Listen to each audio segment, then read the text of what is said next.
Swayam Prabha. Digital India. Educated India.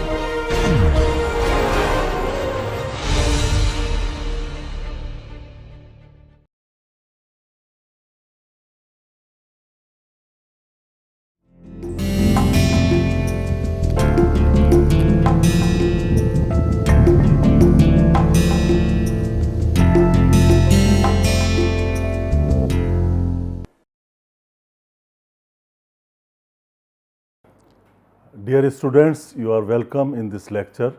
The topic of the lecture is organic manures, in which we will deal with green manures and concentrated organic manure. By now you have seen how this FIM compost or vermicompost are prepared and used. Now it is turn of green manure, which is also a kind of organic manure. The learning objectives are to describe the concept, classification, objectives, management and constraints of green manuring, means how they are classified, how they are defined, what are the purpose of green manuring, why we do it, and how to manage a good green manure crop, and what are the limitations of green manuring. We will discuss around these topics. Leaf classification, uses and composition of oil cakes and some other concentrated manures will also be discussed now. So, let us see some glossary. Allelopathy, the interaction between different plants or between plants and microbes in which substances like allelochemicals produced by one organism affect the growth of another, usually adversely. So, this is known as allelopathy. Arable farming, a farming in which the land is plowed and then crops are cultivated. Agriculture based on the production of field crops such as sorghum, millets, maize and vegetables. So, arable farming is different from grassland where lands are not plowed, or maybe in forest land where lands are not plowed. So, this arable farming means where you do the plowing and do the seeding, kind of seeding, those are arable lands. Inclement weather, the unpleasant weather which may be storming, rainy or snowing. Infiltration is the downward entry of water into the soil. Intercropping, the growing of two or more generally dissimilar crops simultaneously on the same piece of land in a distinct row arrangement. Sometimes green manure crops are also grown as intercrop, and after they attain a 60 days period and then they are mixed into the soil. Nutrient cycling, the extent to which nutrients absorbed by a crop which are returned back to the soil through exudation, leaf fall and residue recycling. Soil organic matter, a complex mixture of heterogeneous organic compounds derived from plant and animal residues which are formed through the reactions of decomposition, synthesis and polymerization. Let us see soil productivity. The capacity of the soil in its normal environment to produce a specified plant or sequence of plants under a specified system of management expressed in terms of yield, means it is simply yield producing ability of the soil productive.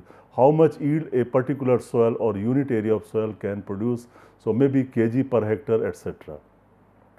Soil structure is the spatial arrangement of individual soil particles, their aggregates and of pores is called as soil structure. Subsoiling, many times there is formation of hard pan or hard layer beneath the plough soil layer. Any treatment to fracture or break or shatter soil with narrow tools below the depth of normal tillage without inversion and with a minimum mixing of the soil is known as subsoiling. Bird guano is a kind of manure, the collected droppings of seabirds, bats and seas. So, this is mostly on the seaside one can get bird guano. Blood meal is the dried powdered animal blood used as a manure and fertilizer. So, you would surprise to know that animal blood can be used as a manure, a good manure rather. Bone meal, it is the crushed and coarsely ground mix of bones. It is commonly considered as an organic fertilizer for growing plants and feed the animals. Fish manure, also called as fish fertilizer or fish meal, consisting essentially of processed scrap from the filtering operation or from a whole fish. Horn and hoof, it is a kind of organic manure prepared by processing and grinding the hoofs and horns of the animals. Actually, this manure is very slow acting manures. It takes many years to get nutrients from this horn and hoof meal. Livestock, the domesticated animals raised in an agricultural setting to produce labor and commodities such as meat, milk, leather and wool. So, these are livestock. Meat meal, a byproduct of the rendering industry and made from animal processing. Offal, offal means animal parts that are not suited for human consumption. These are called as offal, being used as feed, fertilizers or feedstock for anaerobic digestion in the biogas plant. So, that you get meat meal. Nutrient availability, what do we mean by it? The level of nutrients in soil that can be used by the plants or utilizable nutrients. Perennial crops are the crop plants that can survive for 3 or more years. Such crops may include the non-seed bearing or seed bearing plants. Slow release fertilizers, a fertilizer containing a plant nutrient in a form which either delays its availability for plant uptake or available to the plant significantly longer than a reference rapidly available nutrient fertilizer. Let us come to the main topic, which is green manuring. So, we can define it: a practice wherein the intact green material is mixed into the soil to enhance its present productivity under the arable farming system. So, we need to remember that it is intact green material. It has not been cut into the pieces, or it is mostly done under the arable farming practices, and the main purpose is to increase the soil fertility and productivity. Therefore, the green manure crops are usually leguminous, but can be non-leguminous as well. Leguminous crops are preferred because they are dicot, they fix nitrogen and their root growth is also very high. So, types of green manuring are two types. One is green leaf manuring, other is green manuring in situ. Let us see about the green leaf manuring. Mixing the green leaves and tender green twigs of shrubs or trees grown on bunds, wasteland and nearby forest areas into the soil.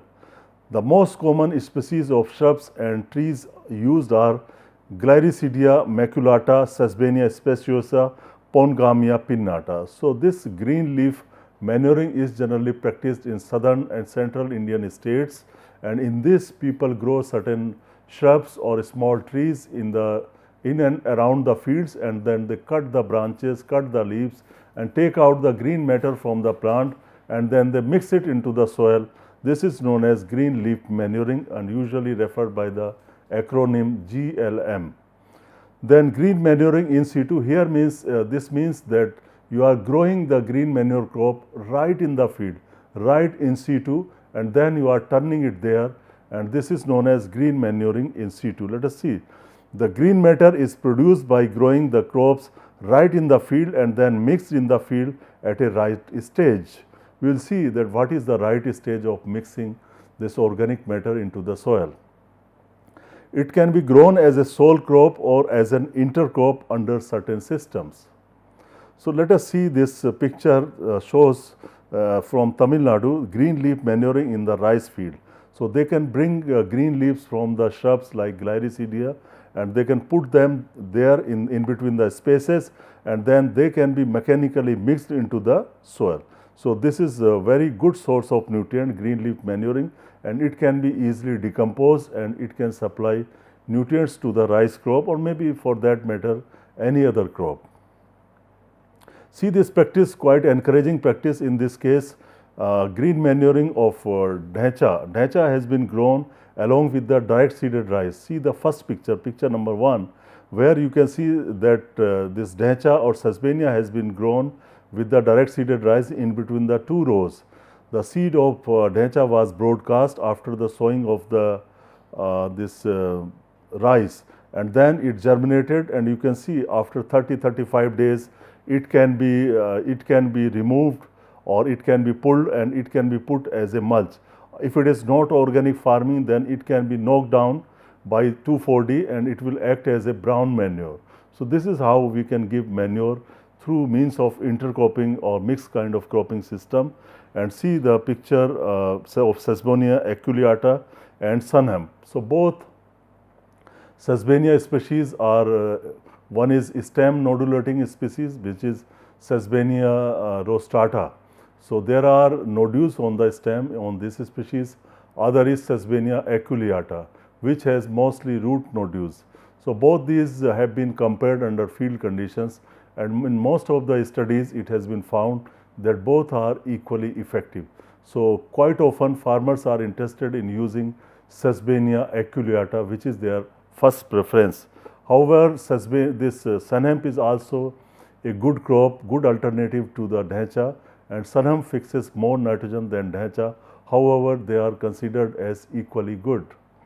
And see some more crops. If one is interested in winter season to give green manuring, it can be berseem can be used.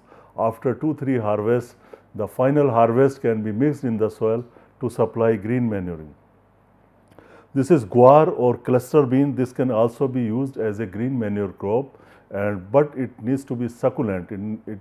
There should not be any stem, should not be any woody structure. So it can be used in summer season as well as in kharif season, rainy season. This can be used.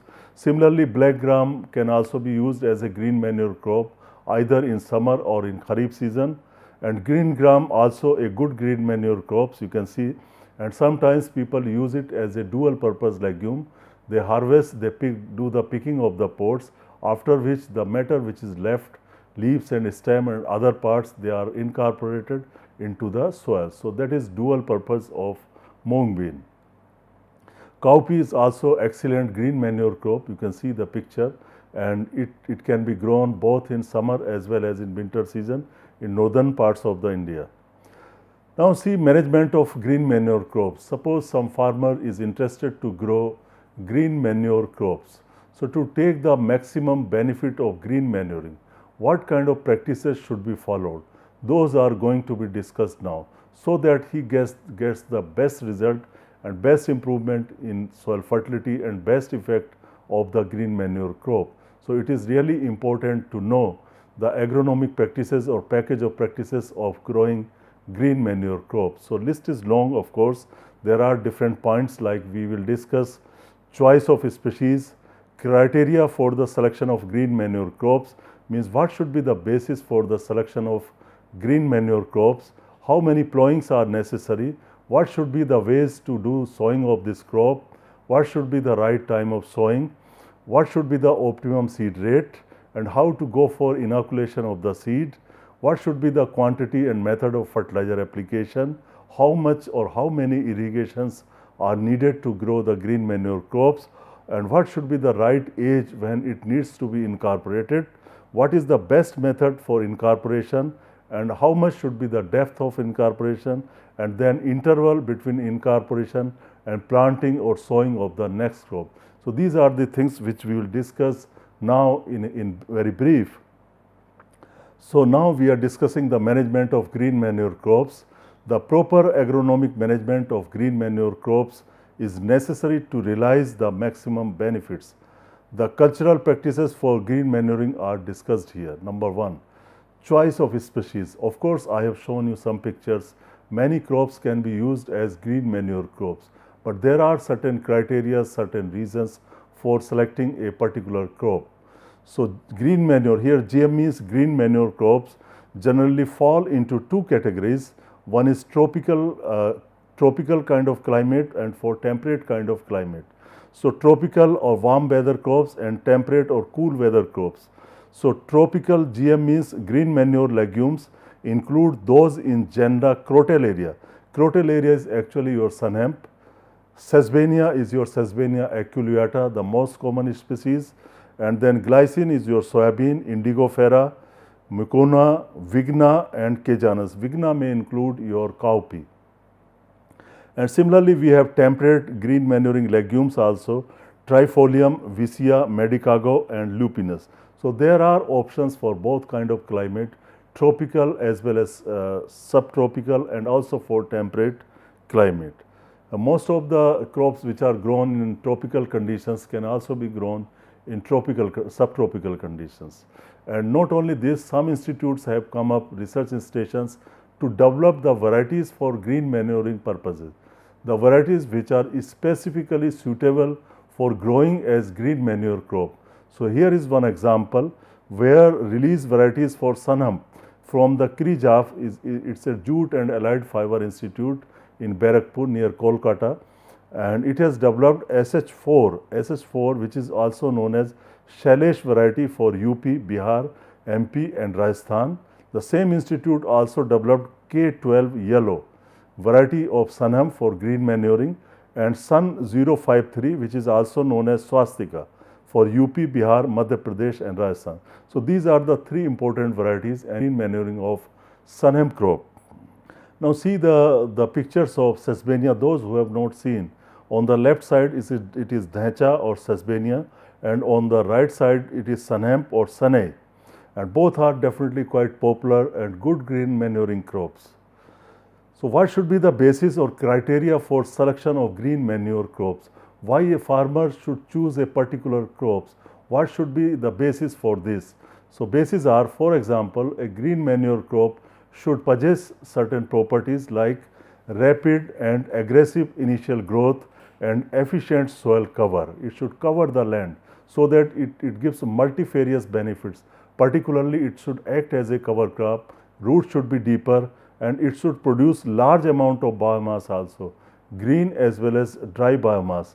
Capacity to recycle the nutrients means whatever nutrients are lying unused in the soil or subsoil layers, it should be able to extract those nutrients from deeper layer and bring them into its plant body and bring them to the surface of the soil. So ease of its establishment, it should be easily established and management should be easier one. It should not be very complicated management of the crop. Resistance to insect pests and diseases should be the one important criteria. A deep penetrating and well developed root system is needed to extract nutrients, large quantity of nutrients and for less water requirement. Easy to manage when being incorporated into the soil and during establishment of the crop. Potential for multi-purpose use on the farm. Tolerance or resistance to drought and frost conditions. Tolerance to low soil fertility and be adapted to degraded soils. Ability to produce seeds in sufficient quantity to increase the areas under the crop because we will require seed to multiply it. Not evading, so causing difficulties for the succeeding crop or the crop rotation. Not evading here means it should not be very prolific establisher in the field, means it should not grow like a weed crop. So members of the legume family are normally preferred. And it should be robust species able to resist inclement weather. Inclement means not good weather. Maybe sometimes it may be too much storming weather or something like that. Seeds that are permeable to water so that germination is facilitated. Not climbing, particularly if a perennial. Ready adaptable to cropping systems in the region and capacity to re-sprout in the event that parts of the area are cut down and natural reseeding. So these were certain criteria. Now we see the field preparation, how to make the land prepare, how to prepare the land. In rain-fed areas where a green manure crop is raised, in fallow fields during rainy season, 2 plowings are usually sufficient. Farmers usually go for many plowings, but they are not required. Even 2 plowings are sufficient and they can be done by simple cultivator or harrow or maybe desi plow can be used. In irrigated areas, green manure crops can be grown in the summer season without even preparatory tillage, but with pre-sowing irrigation. For example, wheat is harvested in the month of April. Normally during 15th to 20th April, wheat is harvested in northern India. So farmers do not have sufficient time for field preparation. In that case, a light irrigation can be given, and this mung bean crop or any other leguminous crop can be established immediately after the harvesting by some zero till drill or some other methods can be used to establish without plowing. In salt affected soils, the land is usually plowed 2 or 3 times followed by leveling. Now see the seed and sowing. So rain-fed green manure crops are sown in early July. Under irrigated conditions, sown from mid-April to mid-May, because during these periods some fields are vacated after harvest of the Rabi season crops, maybe gram, maybe lentil, maybe peas, maybe potato, maybe mustard or any other crop, maybe cereal, maybe maize, whatever crop was there, it can be grown successfully if you have vacated land for 2 or more months. For Sesbania and Sanam, a seed rate of 50 kg per hectare is normal. In salt affected soils, the seed rate should be 60 to 70 kg per hectare. Here you need to increase the seed rate if your soils are salt affected. The seed rate for green manuring of cowpea, cluster bean is respectively 30 to 35 kg, 50 kg, 50 and 30 kg per hectare. And see the same data, same seed rate is given in this table, where you can see species and seed rate kilogram per hectare. Sesbania aculeata, your dhencha, for normal soil seed requirement is 50 to 60 kilogram per hectare. For salt affected soils, 60 to 70 kg per hectare. For Sesbania rostata, the stem nodulating legume or Sesbania, 30 to 40 kg. Cowpea 30 to 35 kg. For cluster bean and soybean, it is 50 kg per hectare. For mung bean, pigeon pea, indigofera, lab 30 kg per hectare, and Tephrosia purpurea 45 kg. So here message of showing the seed rate is that we should use the optimum seed rate. Too much or too less seed is not good to produce excellent biomass and higher nitrogen fixation. Green manures are usually broadcast, farmers do this practice, and the basal application of 15 to 25 kg nitrogen per hectare and 30 to 45 kg P2O5 per hectare is recommended. Or alternatively, it is good to use 100 kg DAP per hectare. It will give you the required quantity of nutrients for the green manure crop. In regions where legume crop is introduced first time, there may be difficulty in obtaining nodulation without inoculation. So under those conditions, if a crop entry is first time or after a long gap of time, then it should be inoculated with rhizobium culture. In Bangladesh, rhizobium inoculation increased nodulation and dry matter yield of Sesbania. We have also observed in India in many studies that rhizobium inoculation has been found quite useful in case of Sesbania. Then Gore 1978 reported that rhizobium inoculation increased the yield of Sesbania by about 19%. So it is always beneficial whenever we have leguminous crop, better to go for rhizobium inoculation because it is very important and less expensive. You are not spending any big money. Just in 50-100 rupees you can inoculate your seed. Irrigation for green manure crops. So pre-sowing irrigation is necessary if it is grown in summer crop. If it is in rainy season, then you don't need pre-sowing irrigation if rainfall is there. So in summer, 2 irrigations are needed, one 30 days after sowing and other at 45 days after sowing. Irrigation is not required in Kharif season because most of the time we get rainfall. Then incorporation of green manure in soil. So crop should be turned at flowering. That is the best stage that has been found through many researches, and 8 weeks after sowing is the ideal, or you can say 2 months after sowing. Proper incorporation into soil containing sufficient moisture is necessary for rapid decomposition. That is why under dry land conditions, this green manuring is not recommended. If you do not have proper water for decomposition of organic manure or this green manure, then you should not grow it. So water supply or irrigation is necessary for decomposition of this material. So these crops can be readily buried by soil inverting plow after the standing crop has been planked down.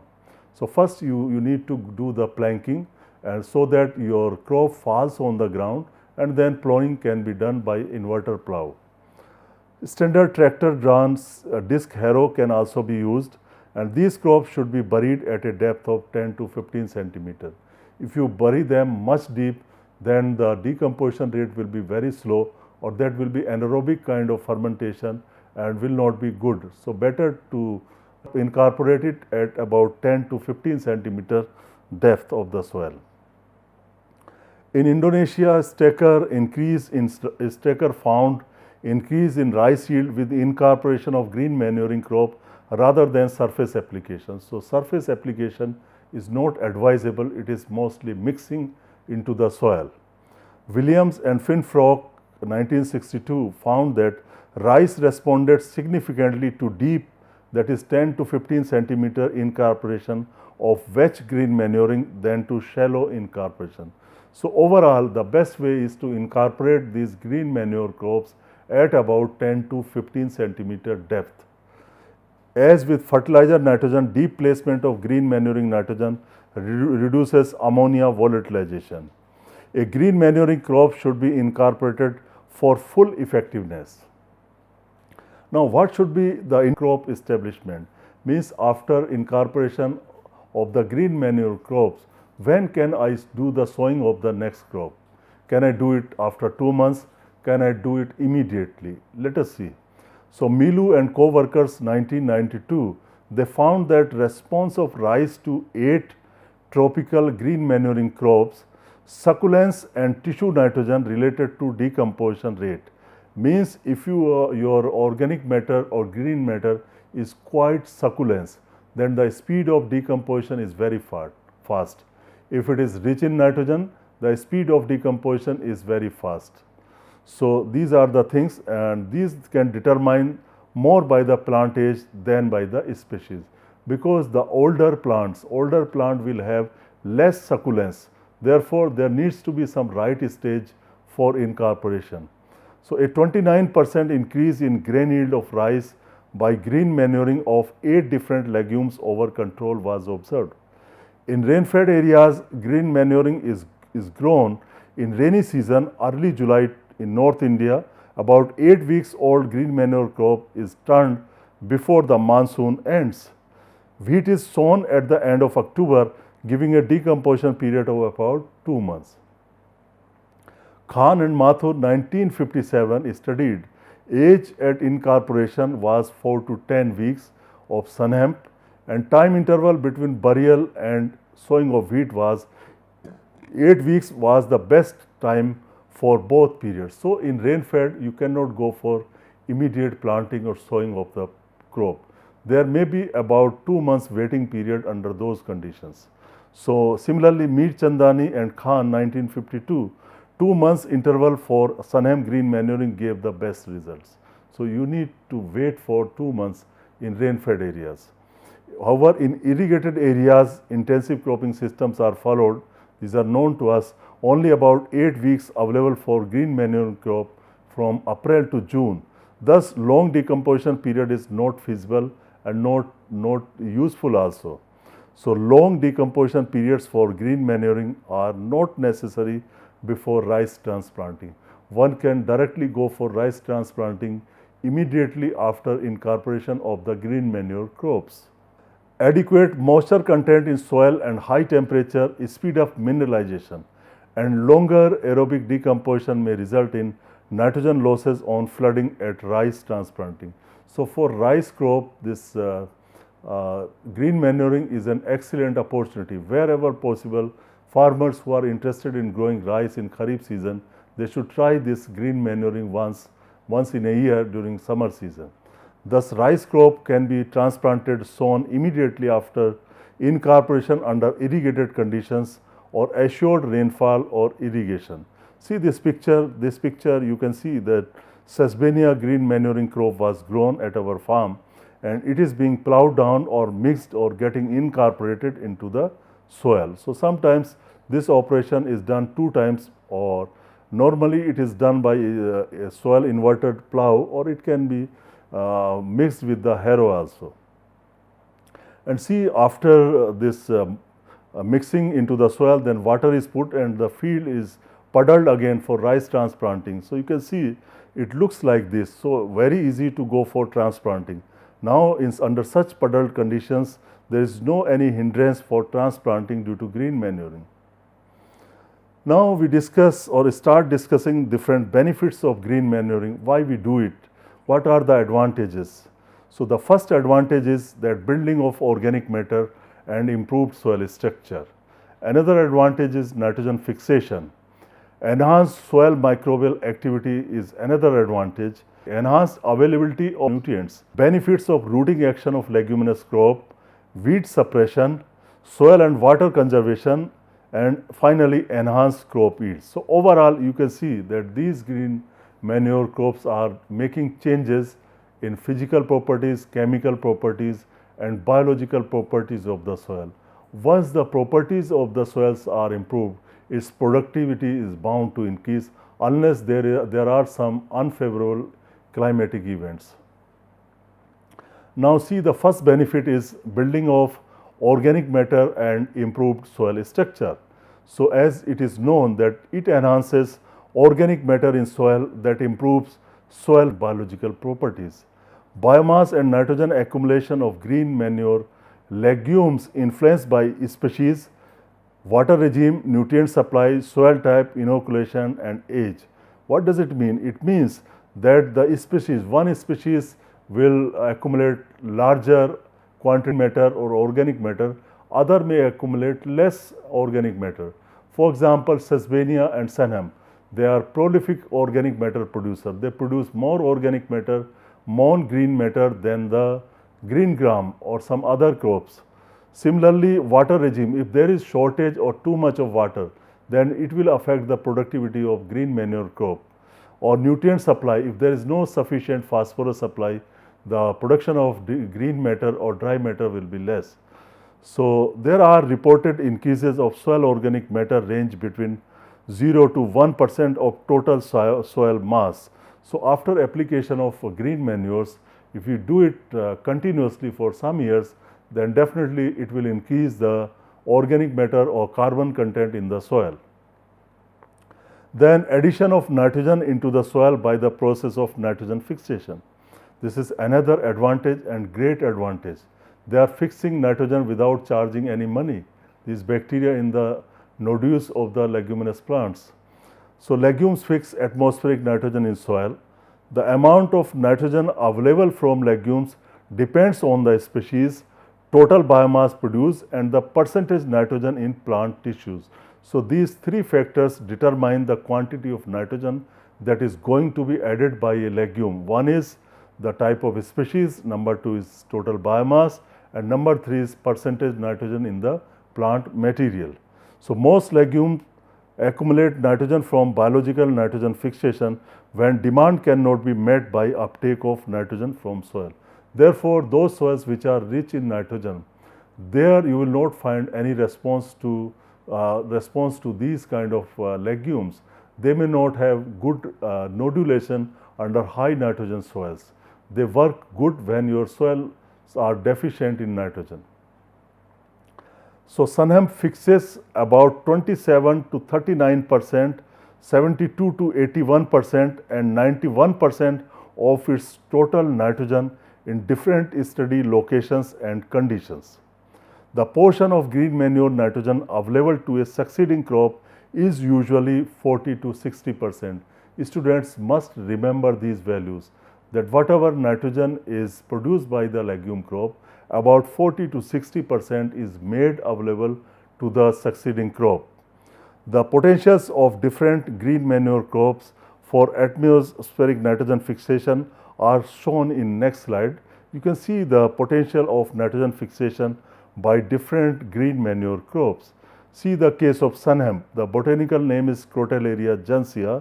If it is grown in Kharif season, then it produces about 15.2 tons of green matter and nitrogen percentage on green weight basis is 0.43% and it fixes about 84 kilograms of nitrogen per hectare.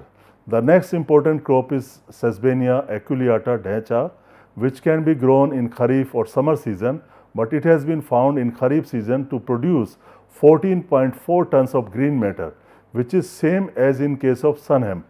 And nitrogen content is also 42%, and the nitrogen fixation by sun hemp is roughly 77 kilograms per hectare.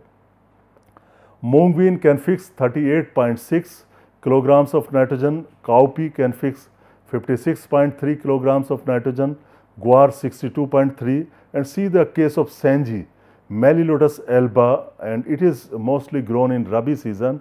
Of course, in many places this Senji is a weed plant and it comes in two colors, one is white Senji, other is peely Senji. So Senji fixes very high quantity of nitrogen, which is 134 kilograms nitrogen per hectare is added by Senji crop, and it also yields about 20 tons of green matter, which is again highest in this list, and also good content of nitrogen in its green matter 0.51%. So it could be a good option for green manuring. Similarly, Barsim produces about 11 tons of green matter and 0.43% of nitrogen in the green matter, and the nitrogen fixed is added is 60 kilogram per hectare. So on an average, you can see that these green matter contain about 0.4 to 0.5% nitrogen, and roughly 60 to 80 kilograms of nitrogen can be added by these leguminous crops as green manure. Now see the addition of nitrogen. Reduction of soil nitrogen increases rates of biological nitrogen fixation. Water stress, deficiency of nutrients other than nitrogen may significantly reduce nitrogen fixation. We understand the role of cobalt, boron, iron, molybdenum, etc. in nitrogen fixation. So all these kind of nutrients in sufficient quantity. If there is short supply of molybdenum, iron or cobalt, etc., then the nitrogen fixation will be adversely affected. Then the third advantage is enhancing the activity of the soil microbes. The soil microbes multiply very fast when young, juicy and relatively lush green manure crop is added into the soil. Microbial breakdown nutrients release. This is another function of microbes and made available to the succeeding crop. The optimum CN ratio for rapid decomposition of organic matter is between 15:1 and 25:1. So this is the ideal CN ratio. Then the fourth advantage is recycling and improving the availability of native soil nutrients. So sometimes nutrients present in the soil, but they are in available form or they are in fixed form, or maybe for example in case of phosphorus it is fixed as apatite in the soil. So such kind of nutrients can be solubilized partly. So nitrogen, phosphorus, potassium, calcium, magnesium, sulfur and micronutrients are accumulated by green manure crops. After incorporation, these nutrients become available on decomposition. Organic acids produced on decomposition react with the insoluble mineral rocks, like I told you name of apatite, and make them available to the plants. Then upgrading or improving the physical properties of the soil, because it is green matter, and this green matter particularly contains significant quantities of organic matter, which results in improved soil structure. During the decomposition, compounds resistant to decomposition such as gums, waxes and resins are also formed, and these compounds and mycelia, mucus and slime produced by microbes help bind together soil particles as granules or aggregate, which actually improves the soil structure. This is how you can understand soil structure is improved. Then porosity, aeration, hydraulic conductivity and infiltration are related to the modifications in the soil structure. Then humus is also produced by decomposition of this organic matter or green matter. So it results as an end product of the decay of plant or animal materials and provides a wide range of benefits to crop production. A well aggregated soil tills easily, is well aerated and has a high water infiltration rate, and therefore it also have very high water holding capacity. So overall there is significant improvement in physical properties of the soils. Then realizing the benefits of rooting action. The extensive root systems of green manure crops effective in loosening and aerating the soil. It helps extend the soil loosening effects of the deep tillage treatment. The soil loosening effect of deep rooting green manures also reduces weed populations that thrive in compacted soils. Another very important advantage of growing green manure crop is suppress them. Under intercropping system, in those situations weeds are usually suppressed. Therefore, in direct seeded rice or in maize crop during Kharif season, growing of leguminous crop is suggested, and then the same leguminous crop can be knocked down by 2,4-D to produce brown manuring, which is quite useful, and that also suppresses weeds and adds nutrient to the soil. So similarly, if you grow it as a sole crop, it also suppresses weeds. So green manure crops take space and light, thereby shading the soil and reduce the establishment of weeds. Weed suppression through the use of allelopathic cover crops and living mulches. This is another way. The mulch that results from moving or chemically killing allelopathic cover crops can provide significant weed control in no-till cropping systems. Then conserving the soil and add water. This is added advantage of green manure crops that they reduce the erosion. The soil conservation benefits extend beyond protection of bare soil during non-crop periods. The mulch increases water infiltration and reduces water evaporation from the soil surface. So this acts as a mulch and which help in the improved water infiltration and reduced water evaporation, means the water and soil both are conserved. It also reduces soil crusting and subsequent surface water runoff during rainy periods. See, the ninth and most important advantage of green manuring is the enhancement in the crop yields. Taking Sesbania senhemp, the average yield increase of succeeding rice, wheat, sugarcane and cotton across the Indian state was 44%, 39%, 16%, 18% respectively. You can see the data here in the table. So almost across all the crops and across all the state, whether it is Tamil Nadu, West Bengal, Odisha or Bihar or Delhi, or whether it is senhemp or dhecha, there are increases in the yields. In some cases, for example, Tamil Nadu senhemp was grown and there was about 24 the yield by adopting the green manure crops. Likewise, in Andhra Pradesh, if senhemp was taken, the increase was 114%. So you can see that these green manure crops ultimately enhances the yields of succeeding crops. And see this case, wheat, sugarcane, cotton, almost all crops, these yields have been improved. Let us see about the economics of green manuring. The direct benefit of green manuring is nitrogen fertilizer savings. There is no doubt about it. In most cases, these savings can offset crop establishment cost. In some cases, protection of groundwater by scavenging residual nitrate, and water conservation derived from a no-till mulch. So there are several indirect benefits of these leguminous crops or these longer-term benefits are derived from the buildup of organic matter, resulting in increased soil health. Healthy soil cycle nutrients better, don't erode, quickly absorb water after each rain and produce healthy crops and bountiful yields. Many studies have shown that legume crops can replace a portion of the fertilizer nitrogen requirements for the succeeding crops. The economic value of these nitrogen replacements can be calculated by using a local nitrogen price. So these costs can then be compared to green manure crop, seed and planting costs. So these simple nitrogen improved soil tilth and increased water infiltration resulting from these crops. So overall, there are several advantages like just we have discussed.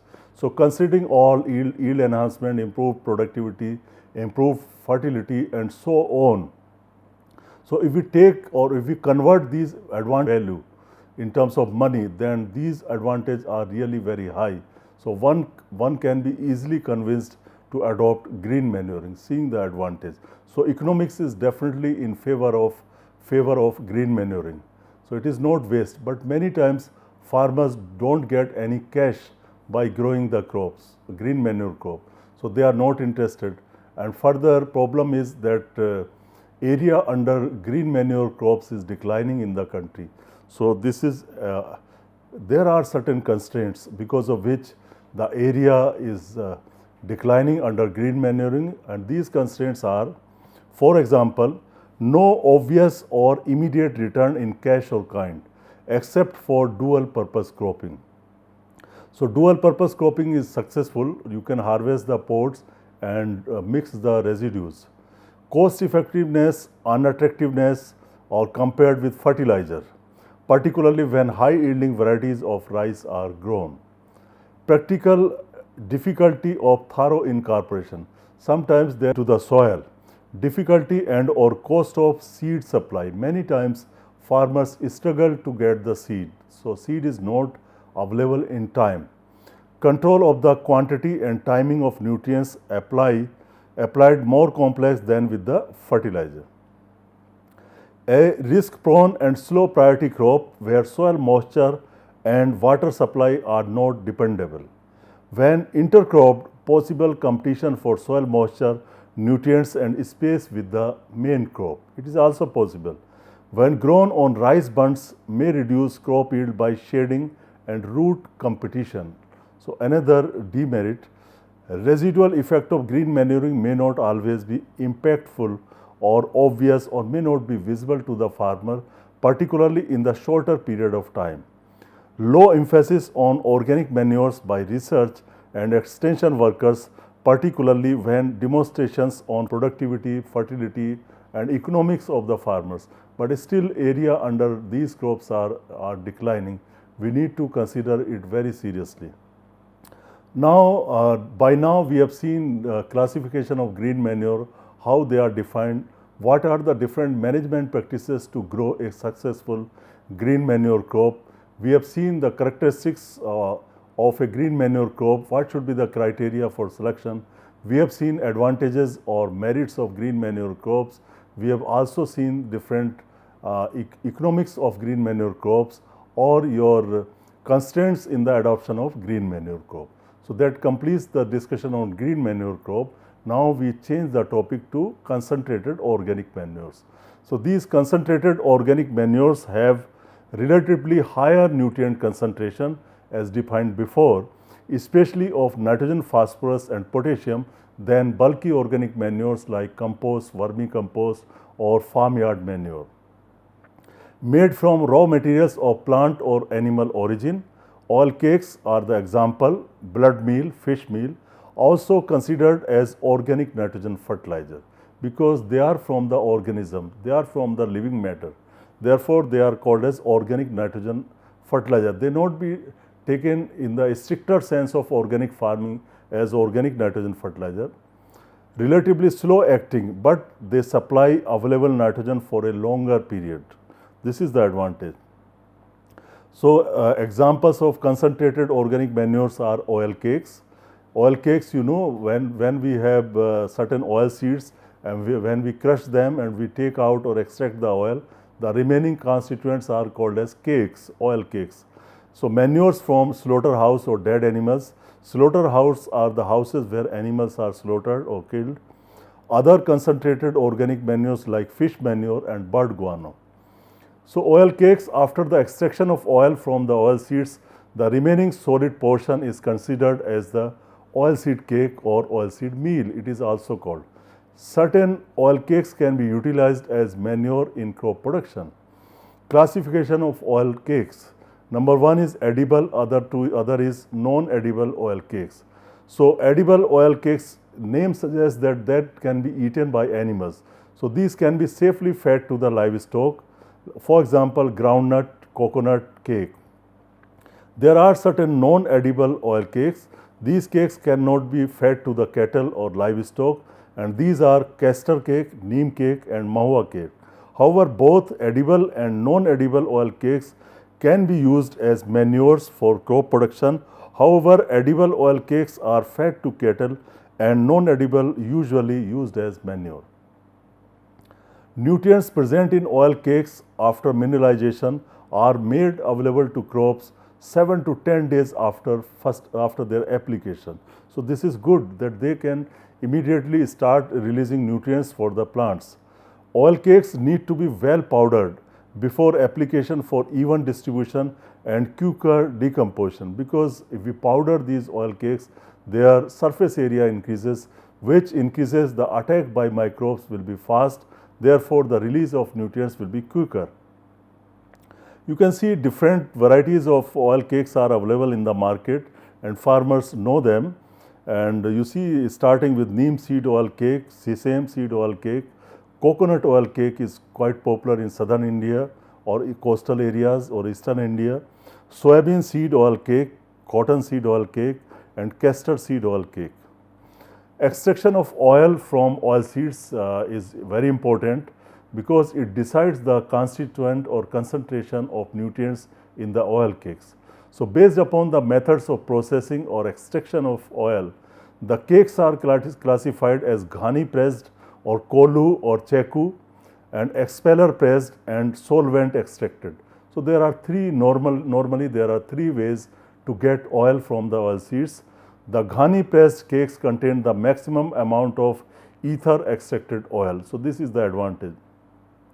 The solvent extracted cakes contain the traces of oil. However, the protein content is lower in ghani produced cakes than the solvent extracted cakes.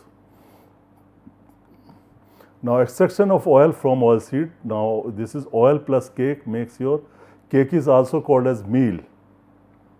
So oil seed cakes or meals are the residues remaining after removal of the greater part of the oil from oil seeds. There are three methods of processing. The cakes are classified as ghani pressed cakes, expeller pressed and solvent extracted. So now some interest is there in the people. Now ghani pressed cake, these days people have some interest going back to the basics. Now see the modern old to the modern mill, modern oil mill. So ghani this was age old practice in India, and there are old records also. Then came oil expeller, and now we have modern oil extraction mill or industry. Ghani pressed cakes contain the maximum amount of ether extract oil. Solvent extracted cakes contain traces of oil.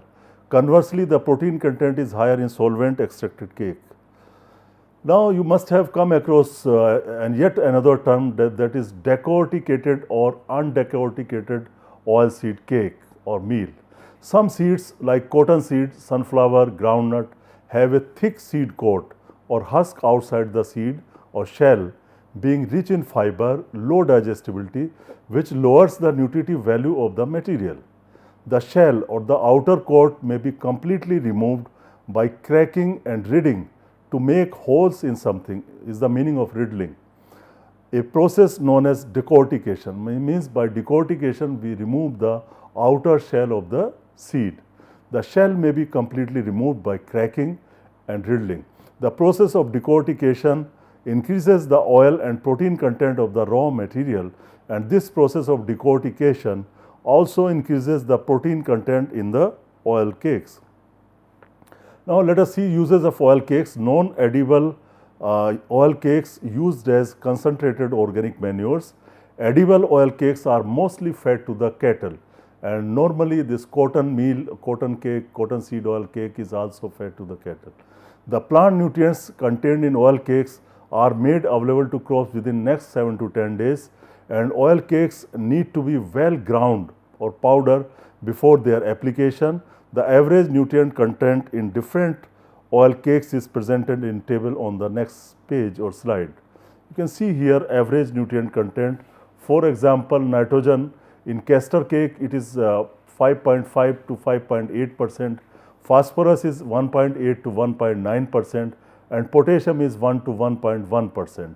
So if you see the all kind of oil cakes, oil cakes, the nutrient content is varying, but on an average we can say that nitrogen content in these cakes varies from 4.5 to 5% is nitrogen average value, and 1.5 to 2% is your phosphorus P2O5, and 1.3 to 1.5% is your K2O or potassium. So overall you can see the CN ratio of these oil cakes is lower.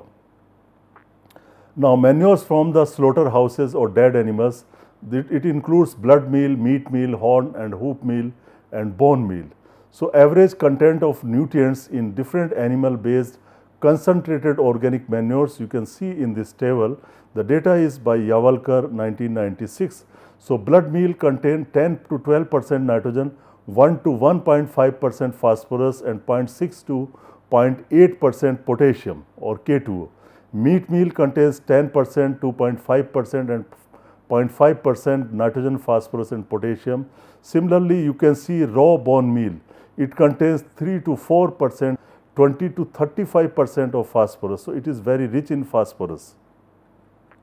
Now blood meal, see this picture how it looks, this blood meal. Dry inert powder made from blood, high nitrogen fertilizer and a high protein animal feed. It is used in both. Adult cattle can give 13.6 kilogram of blood and a goat or sheep can yield 1.36 kilogram of blood. So quick acting and found effective for all crops, this blood meal. Then meat meal, prepared from the meat of the dead animals. Meat is transformed to the meat meal and it contains 10.5% nitrogen, 2.5% phosphorus and 0.5% potassium. Now see the average nutrient composition which is already seen by you. Now see the horn and hoof meal. Sizable quantity of horns and hoofs recovered from animal slaughterhouses and produced from cooked, ground and dehydrated cattle hoofs and horns, and adult animal can yield 1.8 to 2.7 kilogram of horn and hoofs. So this is also a good manure. See the bone meal. The animal bones obtained from the slaughterhouses are ground to produce the bone meal, and it is of two types, raw and steam. So it is also used, this bone meal also a good fertilizer, and other is your fish manure. For example, it contains your 4 to 10% nitrogen, 3 to 9% P2O5 and 0.3 to 1.5% K2O. So fish manure is also a good manure which is concentrated organic manure, and then bird guano is also organic manure concentrated. It is excrement of seabirds, cave dwelling bats, pinnipeds, etc. And this makes this presentation over, but I hope that you have enjoyed this talking on green manuring and concentrated organic manures. Concentrated manures and these organic manures are finding their use particularly in organic farming, because in organic farming chemical fertilizers are not allowed, or otherwise these kind of manures could be very important part of integrated nutrient management practices. Thank you very much.